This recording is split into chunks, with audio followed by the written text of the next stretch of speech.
ప్రజాపాలనపై ముఖ్యమంత్రి రేవంత్ రెడ్డి ఇవాళ సెక్రటేరియట్లో సమీక్ష నిర్వహించనున్నారు. డిసెంబర్ 28 నుంచి జనవరి 6 వరకు కొనసాగిన ప్రజాపాలనలో భారీగా దరఖాస్తులు వచ్చాయి.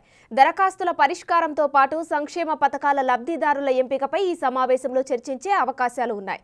అలాగే ప్రజాపాలనపై ప్రత్యేకంగా రూపొందించిన వెబ్సైట్ను ముఖ్యమంత్రి రేవంత్ ఆవిష్కరిస్తారు.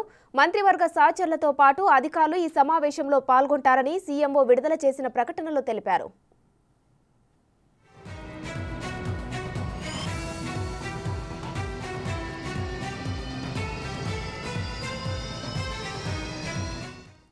ఇక ప్రజాపాలనలో భాగంగా రాష్ట్రంలోనే 16,392 గ్రామ పంచాయతీలు, 710 మున్సిపల్ వార్డుల్లో గ్రామ సభలు నిర్వహించారు. 10 రోజుల్లో మొత్తం 1,25,84,383 దరఖాస్తులు అందాయి. వీటిలో 5 హామీలకు సంబంధించి 1,05,91,636 అర్జీలు రాగా, ఇతర అభ్యర్థనలకు సంబంధించి 19,92,747 వచ్చాయి. ప్రజల నుంచి అందిన దరఖాస్తులన్నిటినీ ఈ నెల 17లోగా ఆన్లైన్లో పొందుపరచాలని ప్రభుత్వం ఇప్పటికే అన్ని జిల్లాల కలెక్టర్లను ఆదేశించింది.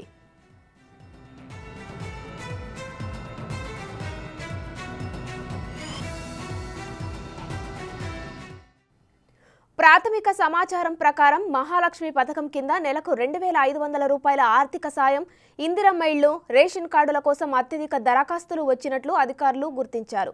500 రూపాయలకే గ్యాస్ సిలిండర్, 200 యూనిట్ల వరకు ఉచిత విద్యుత్, పింఛన్ల పెంపు తదితర హామీల అమలుపై ఇవాల్టి సమీక్షలో కీలక నిర్ణయాలు తీసుకునే అవకాశం ఉంది.